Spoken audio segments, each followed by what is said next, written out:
Assalamualaikum warahmatullahi wabarakatuh.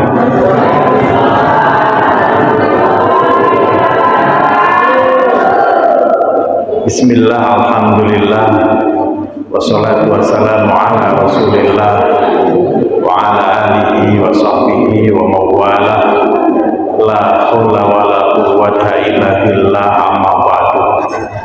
Hadratul Afadil, para alim, para ulama, para ustaz, para tokoh agama, tokoh masyarakat, Bapak RW, Bapak RT, sesepuh, ini sepuh, khusus pada Adinal Karim Villa Ustaz Imam Mokhtar yang kami muliakan, kami takdimi, ibu-ibu yang dimuliakan oleh Allah Subhanahu wa Ta'ala. Halo ibu, sudah siap ibu? Sudah je, alhamdulillah. Ibu, sungguh tiada kata yang lebih indah untuk mengawali jumpa kita pada malam hari ini kecuali alhamdulillah. Segala puji mutlak hanyalah milik Allah Subhanahu wa Ta'ala yang telah memberikan kita berbagai macam nikmat, nikmat iman, nikmat Islam, nikmat sehat walafiat, nikmat bisa kumpul di masjid. Alhamdulillah. Masjid ini ibu bukan sekedar bangunan fisik untuk sholat kita bapak-bapak. Masjid ini adalah rumahnya Allah. Masjid ini adalah spesial di sisi Allah Subhanahu wa Ta'ala. Rasulullah Shallallahu Alaihi Wasallam bersabda, "Ahabul bilad ilallah masajiduha." Tempat yang paling dicintai oleh Allah Subhanahu wa Ta'ala itu Bapak Ibu, masajiduha, masjid-masjidnya Allah Subhanahu wa Ta'ala. Nah, pada malam hari ini Ibu Bapak, kita berada di tempat yang dicintai oleh Allah. Alhamdulillah. Kalau masjidnya adalah sangat dicintai Allah, berarti siapapun yang berada di dalamnya, siapapun yang membersihkannya, tadi disampaikan oleh Ustaz Imam Mokhtar, siapapun yang memakmurkannya, berarti dia sedang memperoleh cintanya Allah Subhanahu wa Ta'ala. Kalau kita sudah memperoleh cintanya Allah Bapak Ibu, maka tidak ada yang perlu dikhawatirkan karena kehidupan kita akan baik-baik saja. Amin Allahumma amin. Bahkan Ibu, ada satu riwayat menyampaikan, majtama'a qaumun fi baitin min buyutillah yatluna kitaballah wa yatadarasunahu bainahum illa nazalat alaihim sakinah wa ghasyiyatuhum rahmah wa khafathumul malaikah wa man dzakara.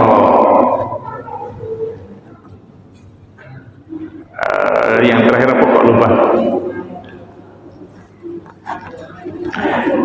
Ibu-ibu, bapak-bapak yang saya muliakan, tidak ada satu kaum yang duduk-duduk bermajelis di salah satu rumahnya Allah, yaitu masjid, baik itu bapak-bapak, ibu-ibu, baik bapak-bapak saja atau baik ibu-ibu saja, duduk di dalam masjid kemudian dibacakan kitab Allah, saling belajar, saling mengajarkan, berzikir, beribadah, maka akan memperoleh 4 keutamaan menurut Rasulullah Shallallahu Alaihi Wasallam. Yang pertama adalah illa nazalat alaihim sakinah, kita itu akan diturunkan sakinah oleh Allah Subhanahu wa Ta'ala. Alhamdulillah. Ini kan sakinah itu tenang. Ibu, ini kan sedang tenang semua kan? Halo? Sedang segar semua tau Bu? Nggak ada yang sedang mikir utang kan? Pokoknya segar semua. Kalau sudah di majelis taklim, Allah akan turunkan sakinah Bapak Ibu. Kadang-kadang kita itu sudah mau tidur tapi nggak bisa tidur, padahal AC sudah hidup atau kipas angin sudah ada, badan udah bersih, kita tetap aja nggak bisa tidur. Bahkan saya pernah ngalamin tidak bisa tidur tuh sampai subuh. Padahal kita juga nggak mikir berat-berat, kita sedang tidak ada problem. Ini karena memang yang namanya sakinah itu Allah yang turunkan. Dan salah satu penyebab turunnya sakinah dari Allah Subhanahu wa taala adalah bermajlis-majlis di dalam masjid. Alhamdulillah. Kemudian yang kedua, Ibu Bapak, wa khasyyathumur rahmah. Orang-orang yang di dalam masjid itu, Bu, itu akan dicurahi rahmat. Kehidupannya itu senantiasa penuh dengan kasih sayang Allah Subhanahu wa taala. Tadi disampaikan oleh Ustaz Imam Mukhtar, kehidupan kita itu, beliau tadi berharap, tetapi Rasulullah menjamin orang-orang yang senang memakmurkan masjid, yang senang ngaji di dalam masjid itu wa ghasyyathumur rahmah, akan dicucuri rahmat, akan dicucuri ketenangan. Kemudian dia selalu akan ada solusi setiap ada masalah, akan selalu ada pertolongan dari Allah Subhanahu wa taala. Ini spesial untuk orang-orang yang memakmurkan masjid. Kemudian yang ketiga adalah wa khafathumul malaikah, dan akan dikerumuni oleh malaikat. Jadi bapak-bapak, hari ini kita tidak melihat, tetapi dalam hadis yang sahih riwayat Bukhari Muslim, itu Allah setiap hari itu menyuruh malaikat untuk mencari majelis ilmu, majelis zikir.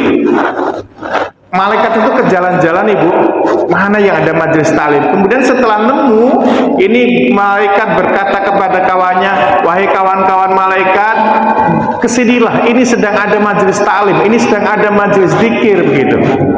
Kemudian malaikat itu berbondong-bondong kayak gini dia, melebarkan sayapnya menaungi kita semua, Pak, sampai langit ketujuh dalam hadis itu. Sampai langit dunia, maaf. Ini kita tuh sedang dikerumuni malaikat. Alhamdulillah itu. Dan Allah berfirman kepada malaikat itu, wahai malaikat, mereka ngapain di sana? Oh, mereka sedang mengagungkanmu, wahai Allah. Mereka sedang beribadah, berzikir, menyebut asmamu. Kemudian Allah berfirman, walaupun Allah sudah tahu ya, tapi dalam teks hadisnya itu memang demikian. Allah berfirman, wahai malaikat, apakah mereka pernah melihatku? Oh tidak, demi Allah mereka belum melihatmu. Bagaimana andai kata orang-orang itu melihatku? Mereka tentunya, ya Allah, kalau mereka melihatmu, mereka akan tambah semangat lagi. Allah Subhanahu wa taala berfirman, apa yang mereka minta? Mereka minta surga. Apakah mereka sudah melihat surga? Kata Allah. Malaikat berkata, belum ya Allah, demi Allah mereka belum pernah. Bagaimana kalau mereka melihat surga? Oh, kalau mereka melihat keindahan surga, melihat luar biasanya surga, mereka akan tambah semangat lagi untuk pergi ke masjid dan ke majelis ilmu. Apa yang mereka minta? Kata Allah. Ini memang hadisnya panjang, Ibu, saya Indonesiakan. Apa yang mereka takutkan? Mereka takut kepada neraka. Apakah mereka sudah melihat neraka? Belum ya Allah, mereka belum pernah melihat neraka. Bagaimana kalau mereka melihat neraka? Oh, mereka akan lebih takut lagi, kemudian mereka akan lebih giat lagi untuk mengadakan wirid, untuk pergi ke majelis ta'lim, untuk memakmurkan masjid. Kemudian Allah berfirman, wahai malaikat, fa'ashhidukum inni qad gharfatu lahum. Kata Allah, wahai malaikat, saksikan bahwa saya telah mengampuni mereka semuanya. Alhamdulillah. Ini luar biasa itu. Kemudian malaikat mengatakan, wahai Rabb, di antara mereka laisa minhum, ada di antara mereka yang bukan kelompok yang ikut ngaji, tapi dia datang ke masjid itu hanya ada satu keperluan saja. Ini bagaimana? Kemudian Allah berfirman, tidak peduli dia mau ngaji atau tidak, yang penting orang-orang yang kumpul di masjid itu dia tidak akan pernah celaka. Alhamdulillah. Ini jaminan dari Rasulullah SAW, Ibu. Oleh karenanya kita bersyukur bisa hadir di sini. Kemudian yang keempat adalah kita akan dibangga-banggakan di majelisnya Allah Subhanahu wa taala, di malaikat-malaikat sana di langit, Ibu. Allah akan mengatakan, wahai malaikat, dulu ketika kami akan menciptakan Adam, kalian protes. Kata kalian, mereka nanti akan menumpahkan darah. Lihatlah mereka di jalan 8 itu, di Masjid Thariqul Hidayah kalau bahasanya kita, di Masjid Thariqul Jannah, mereka tidak menumpahkan darah, mereka tidak bertengkar, mereka asik mengagungkan asmaku, mereka al-berjanji, kadang-kadang mereka baca yasin, baca tahlil. Mereka tidak ada yang menumpahkan darah. Ini dibangga-banggakan, Pak. Bahkan dalam ulama mengatakan membangga-banggakannya itu kita disebut bapak dan ibu kita. Biasanya kan kalau kita disebut tuh Amin Zubaidi bin siapa kan itu ya. Kalau di sana Allah berfirman, lihatlah mereka, lihatlah dia. Disebutkan ibu Amin Zubaidi bin Sunyoto, anaknya Sumarni, gitu misalnya kayak gitu ibu. Jadi bapak ibunya ikut disebutkan, dibangga-banggakan oleh malaikat. Alhamdulillah. Oleh karenanya ibu, ini harus kita syukuri, kita bermajelis taklim itu. Ibu bapak yang saya muliakan, kalau seorang pedagang, dia itu menjaga harta dan dagangannya, betul apa betul? Kalau seorang petani, dia akan menjaga sawahnya, kebunnya, dan tanaman-tanamannya. Seorang nelayan itu akan menjaga perahu dan jaringnya. Seorang dokter, dia akan menjaga pasien agar tidak ada penyakitnya. Seorang ahli majelis taklim itu sedang menjaga dakwah dan ilmu. Ahli-ahli majelis taklim sedang menjaga iman, agama, dan ukhuwah Islamiyah. Alhamdulillah. Jadi ini bapak-bapak semuanya, ibu-ibu, ini adalah orang-orang hebat semua ini. Ini adalah pasukannya Allah Subhanahu wa Ta'ala yang diturunkan di bumi untuk memakmurkan Islam itu. Ini adalah penerus perjuangan para ulama. Jadi kita harus bangga, tidak hanya semangat ya, tapi kita harus bangga menjadi bagian dari majelis taklim Tariqul Jannah misalnya. Ini namanya itu apa beda? Tariqul Hidayah. Oh, Tariqul Hidayah, Masya Allah. Tadi awal saya sudah menyampaikan itu ya, masa ganti ya. Mohon maaf ibu. Oh iya, Tariqul Hidayah. Ibu bapak yang saya muliakan, jadi hari ini duduknya kita, langkahnya kita ke sini, ini tidak sia-sia ibu, tidak sia-sia. Nah, ibu bapak yang saya muliakan, tadi disampaikan juga bahwa malam Jumat Kliwon hari ini adalah bertepatan dengan 12 Rabiul Awal. Nah, saya sampaikan gini ibu, Rabiul Awal, ibu tahu artinya apa Rabiul Awal? Halo ibu, Rabiul Awal artinya apa? Oh, enggak tahu. Ya, Robi itu artinya musim semi ibu. Robi itu artinya musim semi. Awal itu artinya yang pertama. Jadi Rabiul Awal itu musim semi yang pertama itu artinya. Nah, musim semi ini adalah lambang harapan. Musim semi ini adalah lambang keindahan, di mana negara-negara yang musimnya lebih dari dua, termasuk ada musim semi, musim gugur, musim salju, maka musim terindah itu adalah musim semi. Di musim semi itu matahari bersinar, tidak begitu panas dan tidak begitu dingin udaranya. Yang awalnya sebelum datang musim semi itu musim dingin. Kemudian di musim semi ini Rasulullah SAW dilahirkan. Seolah-olah Allah akan memberikan pengumuman kepada kita semuanya bahwa wahai manusia, saya sempurnakan keindahan musim semi ini dengan lahirnya khairul bariyah, sebaik-baik manusia, sebaik-baik manusia sejagat raya itu, dia adalah kekasihku, yaitu Nabi besar Muhammad sallallahu alaihi wasallam. Shallu ala Nabi Muhammad. Oleh karenanya idealnya kita memang harus banyak baca sholawat. Rasulullah Shallallahu Alaihi Wasallam itu adalah sangat cinta banget kepada kita. Betul apa betul? Betul apa betul ibu? Tahu buktinya ibu kalau Rasulullah cinta kepada kita? Tak kasih tahu ya bu. Rasulullah itu ketika duduk santai-santai dengan istrinya, dengan Aisyah, pas Rasulullah itu waktu itu sedang gembira nyantai dengan Aisyah Ummul Mukminin, kemudian Aisyah mengatakan, ya Rasulullah, ud'ullaha li, wahai Rasulullah, mintalah kepada Allah untukku. Kalau bahasanya kita tuh ya wahai Rasulullah, doakan aku gitu. Kemudian Rasulullah berdoa, Allahumma gfir li Aisyata min dambika wa ma ta'akhir. ma taqaddama wa ma taqaddama min dzambiha wa ma ta'akhkhar wa ma asarat wa ma a'lanat. Itu doa Rasulullah. Wahai Allah, ampunilah Aisyah segala dosa-dosa yang telah lalu maupun dosa yang akan datang, dosa yang dikerjakan sembunyi-sembunyi maupun dosa yang dikerjakan terang benderang. Kemudian Aisyah saking senengnya, Ibu Aisyah tuh seneng banget.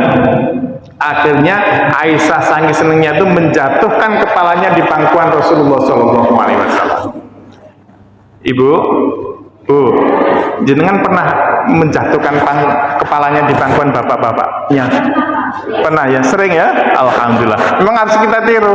Rasulullah SAW itu kan semakin tua semakin mesra, Ibu.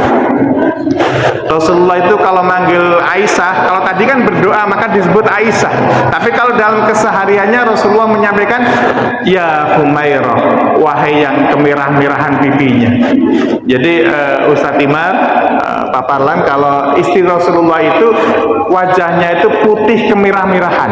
Jadi nggak putih pucat, tapi putih kemerah-merahan, kayak apel Australia itu loh, Bu.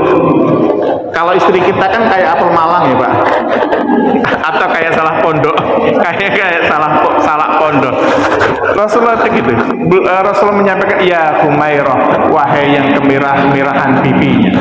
Jadi bapak-bapak boleh mulai besok, Pak, kalau memang istri bapak pipinya merah, panggil saja, wahai istriku yang merah pipinya karena dicat gitu. Karena mau kondangan jadi disedo-sedo, di merah-merah gitu. Usahakan momen Maulid Nabi ini kita mesrakan keluarga kita, karena Rasulullah juga demikian. Jadi kalau bapak-bapak memang istrinya putih kemerah-merahan, panggil saja ya Humairah. Kalau memang istrinya putih, panggil saja ya Baidha, wahai istriku yang sangat putih. Kemudian kalau istrinya hitam, panggilnya apa? Masa black-black, ya Sauda begitu, wahai istriku. Kalau istrinya belang-belang, panggilnya gimana? Ya ampun, istriku kok kayak gini gitu. Ibu bapak yang saya muliakan. Nah, saking senengnya Aisyah itu sampai merebahkan dirinya di pangkuan Rasulullah SAW. Kemudian Rasulullah mengatakan, wahai istriku, apakah kamu suka dengan doa yang saya panjatkan tadi? Aisyah mengatakan, saya sangat suka ya Rasulullah. Engkau doanya mustajab. Engkau adalah kekasih Allah Subhanahu wa Ta'ala. Kemudian engkau memintakan ampun kepadaku. Saya senang banget. Terus apa jawaban Rasulullah? Ini Ibu, halo Ibu, halo. Ini saya kasih tahu jawaban Rasulullah yang menggembirakan kita. Rasul mengatakan, wallahi innaha la da'wati, innaha la da'wati li ummati fi kulli shalah. Demi Allah, wahai istriku, saya berdoa dengan doa demikian itu untuk umatku setiap kali sholat. Ini Masya Allah. Jadi kita belum lahir, kita sudah didoakan oleh Rasulullah SAW dalam sholatnya. Ini luar biasa. Kita tuh udah merepotkan Rasulullah sejak kita belum lahir, Bu. Dan Rasulullah tidak mendoakan kita kaya, Rasulullah tidak mendoakan kita berharta, tetapi Rasulullah mendoakan ampunan untuk kita semuanya. Karena dengan ampunan ini adalah awal kita memperoleh rahmat dari Allah Subhanahu wa Ta'ala. Kalau kita sudah diampuni, kita udah bersih. Kalau sudah bersih, maka rezeki, kesehatan, keberlimpahan itu akan diberikan kepada kita di dunia maupun di akhirat yang selama-lamanya. Alhamdulillah, alhamdulillah. Makanya kita harus banyak-banyak bersolawat. Ada syair yang saya sampaikan sedikit saja.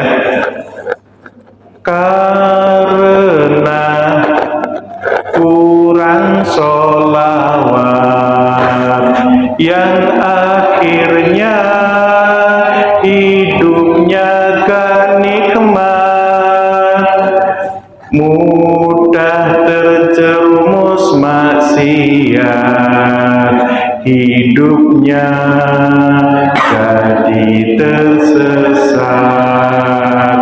Ini saya tak sengaja tak Indonesia kan, jenengan Jawa bisa, Bu? Oh bisa, tiwas tak Indonesia kan gitu. Itulah Jawa ya. Sing tak jaluk nang koncoku,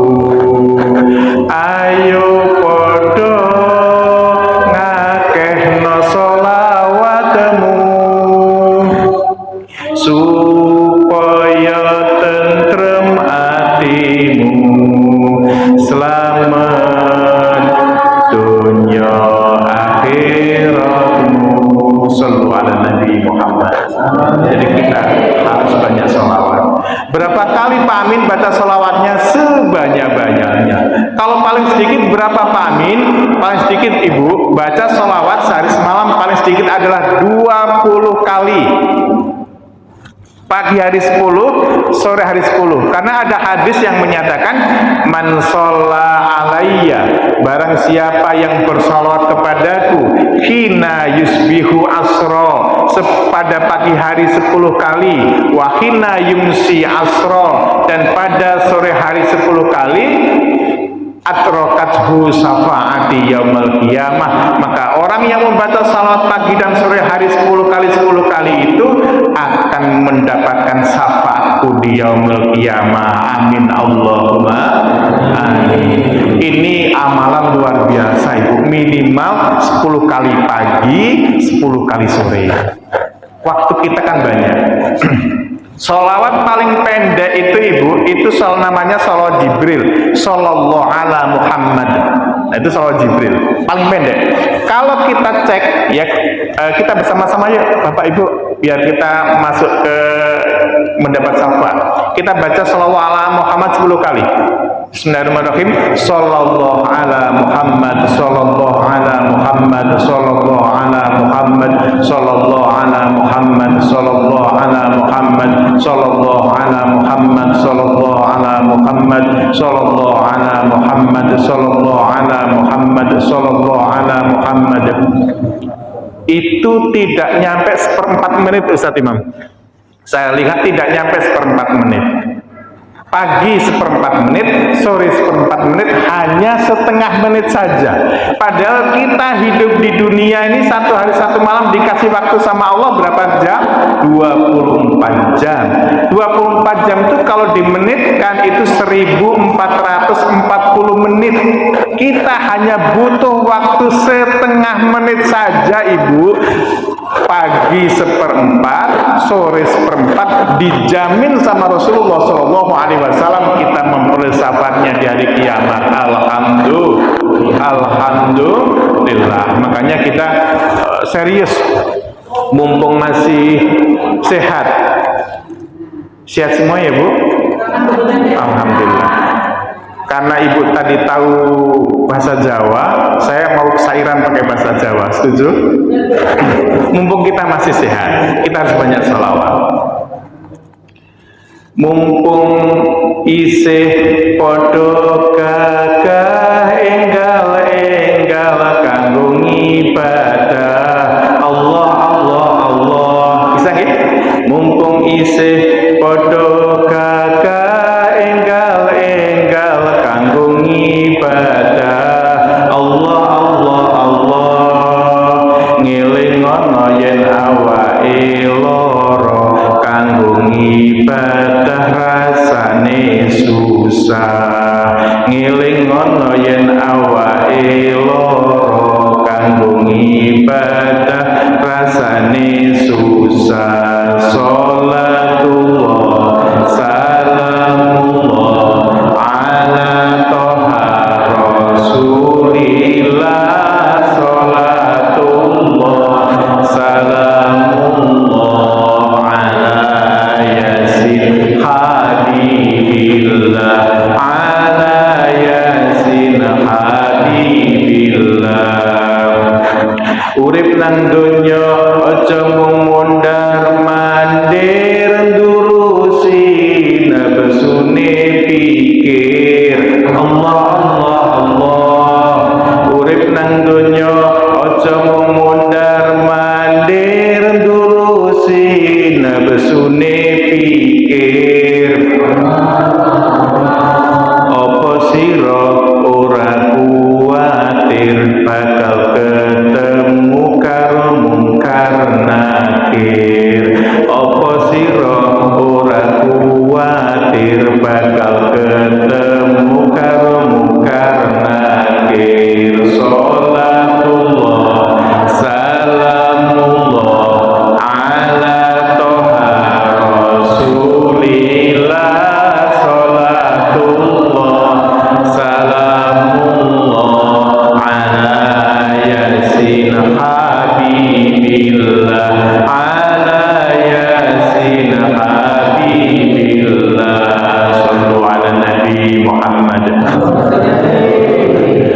Masih tentang sholawat Ibu. Gusmus itu ngendiko, Gusmus Rembang, tapi yang pun ulamanya, Pak Kiainya masih sugeng. Beliau menyampaikan, nek awakmu kayak nganggur, terus lisanmu kumat kamit sallallahu ala Muhammad sallallahu ala Muhammad selama rong tahun kok moto sallallahu ala Muhammad sallallahu ala Muhammad nek pas nganggur engko nek ora sugih teko nang Rembang didoni wajahku. Ngoten niku. Itu Gusmus sing ngendika. Tapi ngomong sholawat itu luar biasa. Dalam kitab Qaul Badi karya Imam As-Sawi disebutkan ada beberapa fadilah tentang membaca sholawat. Yang pertama, sababun li husulis syafaah. Sholawat itu akan menjadi penyebab kita memperoleh syafaat. Amin Allahumma amin. Nanti Bu di akhirat itu Bu, Masya Allah, tidak ada naungan kecuali naungannya Allah Subhanahu wa Ta'ala. Padang masa itu rata, tidak ngerti mana utara, mana selatan, mana barat, mana timur, nggak ngerti karena rata total. Kemudian matahari hanya 1 mil, ada yang keringatnya itu sampai mata kaki, ada yang sampai lutut, ada yang sampai dada, ada yang sampai tenggelam bersama keringatnya. Ada orang-orang yang santai, adem, ayem, tidak merasakan panas, yaitu orang-orang yang senantiasa membaca sholawat kepada Rasulullah SAW.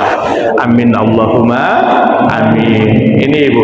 Kemudian yang kedua, sholawat itu disebutkan dalam kitab Qaul Badi, sababun limaghfiratir dzunub. Jadi sholawat itu menjadi penyebab diampuninya dosa-dosa. Masya Allah. Kalau kita banyak dosanya Ibu, itu kita baca sholawat saja udah diampuni. Dan Allah Subhanahu wa Ta'ala kalau memerintahkan sholat, Allah nggak sholat. Untuk apa Allah sholat? Semuanya menyembah Allah. Allah perintahkan haji, Allah nggak haji. Allah perintah zakat, Allah nggak zakat. Untuk apa Allah zakat? Semuanya punya Allah. Tetapi kalau Allah perintahkan sholawat, Allah mengasih contoh terlebih dahulu. Innallaha wa malaikatahu yusholluna ala nabi ya ayyuhalladzina amanu shollu alaihi wasallimu taslima. Makanya ibu bapak yang saya muliakan, sholawat adalah penyebab diampuninya dosa-dosa. Ibu bapak sudah pernah ngitung dosa? Sudah Bu? Belum. Tak kasih tahu Ibu. Saya dulu pernah ngitung dosa ketika umur 40 tahun. Jadi ketika umur 40 tahun saya mikir 1 tahunnya itu kan 365 hari. Saya kalikan 40. Ketemunya berapa lupa ya dulu tuh ya. Minta tolong diingatkan Ustaz Imam. Boleh minta tolong dihitungkan. 40 kali 365. 14.600 Ibu. Ketika waktu itu saya ngitung usia saya 40 tahun, saya kalikan 365 kali 40 itu jumlahnya 16.000 ya. 14.600. Artinya apa Bapak-bapak? Kalau usia kita itu 40 tahun, berarti hidup di dunia ini sudah 14.600 hari.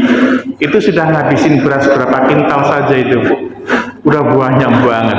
Nah, saya berpikir kalau dalam 1 hari kita melakukan dosa 1 saja, kalau dalam 1 hari kita melakukan kesalahan 1 saja, maka dosa yang hari ini usianya 40 tahun sudah berjumlah 14.600 dosa. Ini luar biasa. Padahal dosa itu kan bukan hitung-hitungan 1, 2, 3 gitu betul Pak. Dosa itu dengan siapa kita berbuat dosa gitu kan. Kalau dosanya berbuat dosa dengan ini bisa saja sekali dosa langsung menggunung gitu. Tetapi bagaimanapun juga ketika kita baca salawat akan menjadi penyebab dosa-dosa kita diampuni semuanya. Alhamdulillah. Sehingga kawan saya itu menyampaikan begini. Begitu banyak dosa telah kulakukan, akankah engkau ampuni? Namun ku yakin engkau maha penyayang pada hambanya yang berserah diri. Insya Allah kalau kita berserah diri dan ada perintah baca salawat, perbanyak baca salawat, mudah-mudahan dosa kita dan hari ini pulang nanti dari Thariqul Hidayah, dosa-dosa kita mudah-mudahan sudah diampuni semuanya. Amin Allahumma amin. Dan marilah kita Ibu baca istighfar bersama-sama. Astaghfirullah Rabbal baraya, astaghfirullah minal khotoya, astaghfirullah Rabbal baraya, astaghfirullah minal khotoya. Hidup di dunia sebentar saja, sekedar mampir sekejap mata. Jangan terpesona, jangan terpedaya, akhirat nanti tempat pulang kita, akhirat nanti hidup selama-lamanya.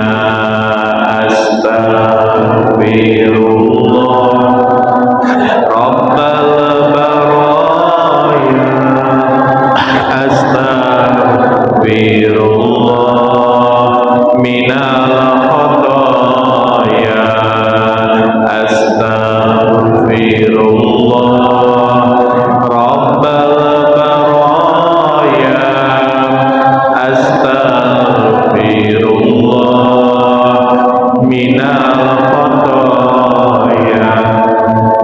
Kasih sayang Allah sungguh mempesona, betapapun kita selalu mengkhianatinya, tiada terputus curahan rahmatnya, selalu dinanti bertaubat padanya, selalu dinanti kembali padanya.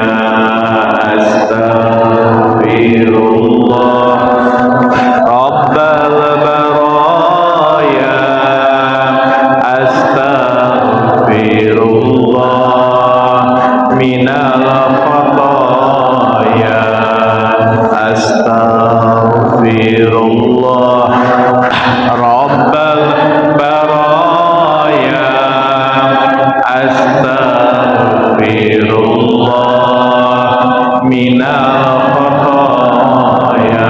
Sallu ala Nabi Muhammad. Hidup di dunia sebentar aja. Saya itu dari tadi nengok jam itu Bu, Ibu kalau definisi jam, takrif jam, pengertian jam itu apa menurut Ibu? Jam dinding itu. Jam dinding, jam tangan, jam di HP itu apa maknanya? Bapak-bapak ada yang tahu enggak? Penanda waktu ya. Itu betul banget penanda waktu. Tapi dari saya, ini ilmu dari saya Ibu, sesungguhnya jam itu bukan hanya penanda waktu, tapi jam itu adalah alat transportasi. Seperti mobil, kendaraan itu Bu, jam itu adalah alat transportasi yang akan membawa kita terus melaju, tidak pernah berhenti, tidak pernah mundur, membawa kita itu terus melaju ke alam barzah. Makanya itu seharusnya seorang muslim itu bapak-bapak kalau melihat jam itu ada takutnya, ya Allah ini waktu terus berjalan gitu kan, dan ini tidak pernah berhenti. Berhentinya kapan bagi diri kita? Sampai kita meninggal dunia. Maka tadi saya tuh lihat jam di samping, ini kelamaan enggak ya, kadang-kadang Ibu sudah ini ya Pak Ustadz ini enggak perasaan ini lama banget itu. Tapi itu Ibu, oleh karenanya kita banyak ibadah, dan salah satu ibadah yang paling afdol, bahkan para ulama mengatakan ikhlas tidak ikhlas kalau sholawat itu mendapat pahala, diterima sama Allah Subhanahu wa Ta'ala. Ini luar biasa. Termasuk Maulid Nabi ini Bu, Rabiul Awal yang tadi saya sampaikan musim semi pertama. Rabiul Awal itu bukan bulan yang mulia, aslinya itu Bapak. Rabiul Awal itu bukan bulan istimewa asalnya. Tidak seperti Dzulqa'dah, tidak seperti Dzulhijjah, tidak seperti Muharram, tidak seperti bulan Rajab yang memang dimuliakan oleh Allah Subhanahu wa taala. Bulan Rabiul Awal itu bulan biasa-biasa saja. Tapi kenapa jadi istimewa? Kenapa jadi mulia? Kenapa jadi dirindukan oleh seluruh kaum muslimin di jagat raya ini? Karena di dalamnya ada dilahirkan manusia paling mulia, manusia paling istimewa, yaitu Nabi besar Muhammad Sallallahu Alaihi Wasallam. Jadi Nabi Muhammad itu mulia bukan karena bulan Rabiul Awal, tapi bulan Rabiul Awal menjadi mulia karena ada Nabi yang sangat mulia, yaitu Nabi besar Muhammad Sallallahu Alaihi Wasallam. Ibu, banyak banget sebenarnya yang akan saya sampaikan, cuman karena ini judulnya Yasinan Kliwonan, jadi kalau terlalu lama sepertinya tidak prayoga ya Bu. Tidak prayoga ini kenapa Bu? Tidak etis. Saya sampaikan judul-judulnya saja Bu, 3. Selanjutnya adalah sholawat itu Ibu, yang selanjutnya menurut kitab Qaul Badi itu sababun liqada'il hawaiji, menjadi penyebab dikabulkannya doa-doa. Alhamdulillah. Jadi Ibu, kalau misalnya nggak sempet doa udah baca sholawat saja. Ada sahabat yang menyampaikan kepada Rasulullah begini, wahai Rasulullah, saya itu suka sholawat, saya itu suka doa gitu. Doa saya itu misalnya 1 jam, itu kira-kira berapa yang untuk sholawat kepadamu itu berapa? Kata Rasulullah, terserah kamu. Kalau 1/4 wahai Rasulullah, terserah kamu. Tapi kalau kamu tambah itu lebih baik bagimu. Kalau setengah dari doa-doa saya untuk sholawat, terserah kamu. Tapi kalau kamu tambah itu lebih baik bagimu. Kalau 3/4 wahai Rasulullah, terserah kamu kata Rasulullah. Tapi kalau ditambah itu lebih baik. Kalau begitu wahai Rasulullah, seluruh doa-doaku, kata sahabat ini, akan saya gunakan untuk sholawat semuanya kepadamu. Kemudian Rasulullah mengatakan, kalau itu yang kamu lakukan, maka apapun permintaanmu akan dikabulkan, akan dicukupi oleh Allah Subhanahu wa taala. Alhamdulillah. Jadi kalau bapak-bapak punya keinginan banyak, doa nggak sempet juga, doanya juga susah, bahasa Arab nggak ngerti, baca sholawat saja. Sallallahu ala Muhammad, sallallahu ala Muhammad, sallallahu ala Muhammad, sambil nyambel, sambil deres, sambil naik kendaraan, itu bisa kita lakukan semuanya, dan ini akan menjadi penyebab doa-doa kita dikabulkan. Bu, ibu-ibu kalau punya keinginan besar biasanya ngapain Bu? Kalau misalnya punya cita-cita besar atau punya keinginan besar, biasanya selama ini ngapain Bu? Jangan bohong, halo. Biasanya tuh ibu sok sering update status gitu kan, bilangnya gini, guys mohon doanya ya guys gitu kan. Nah, sekarang nggak usah update status, nggak usah distatuskan itu, tapi baca sholawat, disolawatin saja, insya Allah dikabulkan sama Allah Subhanahu wa taala. Ibu yang saya muliakan, demikian yang kami sampaikan, karena waktu sudah malam, mohon maaf atas segala kesalahan, dan pastikan diri kita setiap hari minimal berapa baca sholat Bu, biar nggak ingat, biar nggak lupa. 10 pagi hari, 10 sore hari itu Ibu. Taruhlah tadi kita sudah baca 10 kali nih di sore hari ini, di malam hari ini. Nah besok pagi jangan lupa, usahakan insya Allah. Syukur-syukur dijadikan wirid minimal 1000 gitu. Ini maaf ya, bukan saya apa-apa, tapi untuk sharing kita.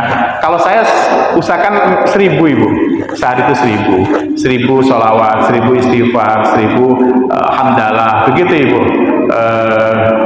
Dengan dan nggak harus bersilah kayak gini Pak, sambil jalan juga nggak apa-apa gitu kan, sambil jalan nggak apa-apa dan sebagainya. Apalagi sekarang sudah ada namanya tasbih digital, betul Pak? Betul Bu. Aduh gampang banget Ibu, lupa-lupa nggak usah nengok-nengok, bisa aja. Nah itu untuk latihan kita saja, untuk latihan kita agar kita menjadi cinta kepada Nabi, agar kita bermohon kepada Allah dan kita bersyukur kepada Allah. Makanya hamdalah 1000, istighfar 1000, sholawat 1000, itu bagi yang minimal sebenarnya ya, itu sebenarnya minimal. Kalau bisa sebanyak-banyaknya. Alhamdulillahirabbil alamin. Wassalamualaikum warahmatullahi wabarakatuh.